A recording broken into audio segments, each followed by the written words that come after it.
Here we are in San Francisco, ready for what should be a very good game, no matter who's playing quarterback. The Bears and the 49ers, not like it was going to be a high-scoring game anyway. So, all right, Facebook questions. You ready? Yep. Okay, good. Last week, Ben Roethlisberger got hurt, injured the shoulder, the rib as well. Wade Fry wants to know, how do you think the Steelers are going to do without Big Ben?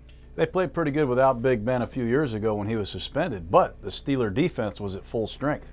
Now Troy Polamalu, who's still out, is out. And now Roethlisberger's out. I don't like the Steelers nearly as well anymore without Big Ben in there. I think he was an MVP candidate. And Baltimore, too, the next 3 weeks, very hard. We're going to see the NFL's top 2 scoring defenses on Monday night, San Francisco and Chicago.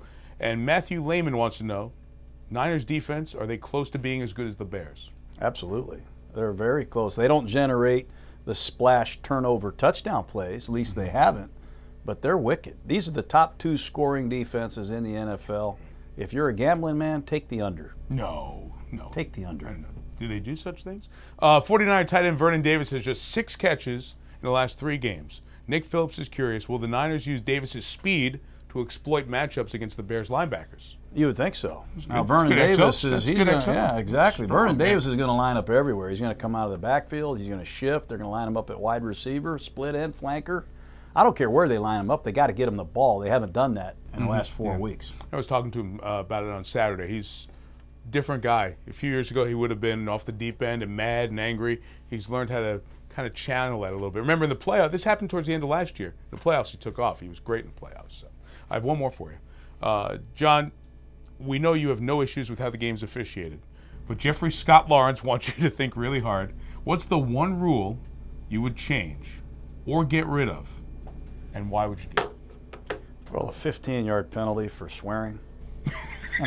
That's a little steep, isn't it? We had that in Pittsburgh. Is it 5 yards for this swear word and 15 for what do you get for a double swear word? That's a little deep for me. That's bad.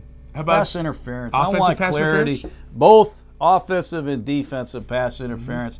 I want clarity. If we don't clean up the interpretation of pass interference, I want that to be a challengeable call for a coach, because that foul is turning games around. That foul every week is making huge impact on winning and losing, and I don't see the call being called with any clarity personally. So it's PI, and you're a coach, and it happens against your team. You want to be able to throw a challenge flag, make them go under the hood, and determine that? Exactly right. What about a hold? What about if there's a hold and it doesn't Ask me what penalty was the no. most. Yeah, I'd challenge everything. If I'm allowed to have 2 challenges for a game, right, I want to use 2 challenges. What am I going to do? Save the challenge flags for my funeral? No. Throw the flags twice a game and make sure the calls are called correctly. Be good. That's just, you got me started with this Facebook, but Thanks. That's a good one there. And the good news is this ends for you, but I have to stay with them the rest of the night. So thank you for watching. We'll be back here for Happy Thanksgiving. Happy Thanksgiving, Happy Facebook Thanksgiving. friends. Yeah, share a recipe or 2 with us. We'll see you next week from Philadelphia. Thank you.